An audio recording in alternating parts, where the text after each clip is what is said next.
સમુદ્ર સપાટીથી લગભગ 900 મીટરથી વધુ ઊંચાઈ ધરાવતા તેમજ તીવ્ર ઢોળા અને સાંકડા શિખરો ધરાવતા વિસ્તારને પર્વત કહે છે.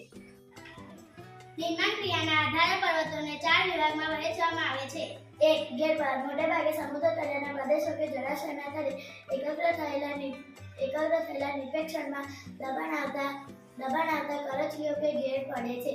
ઉધ્વ વળાંગને શિખર અને આધો વળાંગને ખીણ તળેટી સ્વરૂપે જોઈ શકાય છે. ઉદાહરણ: એશિયામાં હિમાલય, યુરોપમાં આલ્પ્સ, ઉત્તર અમેરિકામાં રોકીઝ અને દક્ષિણ અમેરિકા એન્ડીઝ દુનિયામાં મુખ્ય ગેરપર્વત છે. 2. જ્વાળામુખી પર્વત. જ્વાળામુખી ફાટતા પ્રસ્ફોટનથી બહાર ફેંકાતા પદાર્થ શંકુ આકારે જમા થતા તે જ્વાળામુખી પર્વત બને છે. ઉદાહરણ: ઇટાલીનો વિસુવિયસ, જાપાનનો ફ્યુજીયામા અને ભારતનો બેરન એ જ્વાળામુખી પર્વતના ઉદાહરણો છે. ખંડ પર્વત. ભૂગર્ભિક બળોને લીધે બે ભૂમિસ્તરો પર ખેંચાણ બળ લાગે છે ત્યારે તેમાં તિરાડ કે ફાટ પડે છે. આથી આજુબાજુનો ભાગ બેસી જાય, વચ્ચેનો ભાગ સ્થિર રહે તો તે ખંડ પર્વત અને નીચે બેસી જતા ભાગમાં ફાડ ખીણ રચાય છે. ઉદાહરણ: જર્મનીનો હોર્સ્ટ પર્વત. ભારતમાં આવેલી નીલગિરી સાથે સાતપાયા વિંધ્યાચલ પર્વતની ખંડ. 4. અવશિષ્ટ પર્વત. ઘસારાના કુદરતી બળો સામે ટકી રહેતા શેષ ભાગોમાં અવશિષ્ટ પર્વત બને છે. હજારો વર્ષથી પોચા ખડકો ઘસાઈને વહી જાય છે તથા નક્કર ખડકમાંથી બનેલ ભૂમિભાગ ઊંચા ભૂમિખંડ તરીકે ટકી રહે છે. તેને અવશિષ્ટ પર્વત કહે છે. ઉદાહરણ: ભારતમાં અરવલ્લી, નીલગિરી, પારસનાથ, રાજમહલ તથા પૂર્વઘાટ અવશિષ્ટ પર્વતના ઉદાહરણો છે. પર્વતોનું મહત્વ. પર્વત એ દેશની કુદરતી દિવાલ છે. ઠંડા પવનને રોકીને રક્ષણ આપે છે. 2. ભેજવાળા પવનને રોકીને વધુ વરસાદ આપે છે. 3. પર્વતો નદીઓનો ઉદ્ગમ સ્થાન છે. 4. તેમાંથી નીકળતી નદીઓ દ્વારા ફળદ્રુપ મેદાનનું નિર્માણ થાય છે. 5. જંગલ સંપત્તિ, પ્રાણી સંપત્તિ અને ખનિજ સંપત્તિના ભંડાર છે.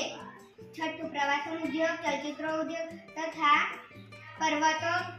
પર્વતારોહકો માટે પર્વત આશીર્વાદરૂપ છે. સમુદ્ર સપાટીથી આશરે 180 મીટરથી વધુ ઊંચાઈ ધરાવતા તથા ટોચ પરથી પ્રમાણમાં પહોળા અને સપાટ ભૂમિભાગને ઉચ્ચ પ્રદેશ કહે છે. ભૌગોલિક સ્થાન અને સંરચનાના આધારે ઉચ્ચ પ્રદેશને 3 ભાગમાં વહેંચી શકાય છે.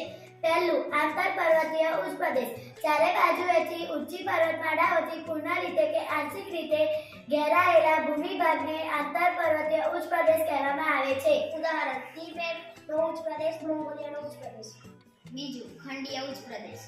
ભૂગર્ભિક હલનચલનથી ઉંચકાયેલા ભૂમિભાગ પર કે મોટા ભૂમિભાગ પર લાવાના સ્તરો ખૂબ ઊંચાઈથી સુધી ઠરવાથી ખંડીય ઉચ્ચ પ્રદેશનું નિર્માણ થાય છે. ભારતમાં મહારાષ્ટ્રનો લાવાનો ઉચ્ચ પ્રદેશ, બ્રાઝિલનો ઉચ્ચ પ્રદેશ, અરબસ્તાનનો ઉચ્ચ પ્રદેશ તેના ઉદાહરણો છે. 3. પર્વતપ્રાંતીય ઉચ્ચ પ્રદેશ. પર્વતને તળેટીના એક તરફ સીધો ઢળાવ ધરાવતા પ્રદેશને પર્વત પ્રાંતીય ઉચ્ચ પ્રદેશ કહેવામાં આવે છે. ઉદાહરણ: 1. પેન્ટાગોનિયા દક્ષિણ અમેરિકા. 2. પીડમોન્ટ યુએસ. 3. ભારતમાં માળવાનો ઉચ્ચ પ્રદેશ. ઉચ્ચ પ્રદેશનું મહત્વ. ઉચ્ચ પ્રદેશમાંથી લોખંડ અને મેંગેનીઝ, સોનું જેવી કિંમતી ખનિજો મળી આવી છે. ઉચ્ચ પ્રદેશની લાવાની જમીન ફળદ્રુપ હોય છે. તેમાં કપાસની ખેતી થાય છે. તેના ડોળાઓ પશુપાલન માટે મહત્વના છે. પ્રવાસન અને ફિલ્મ માટે શૂટિંગનો ઉપયોગી છે.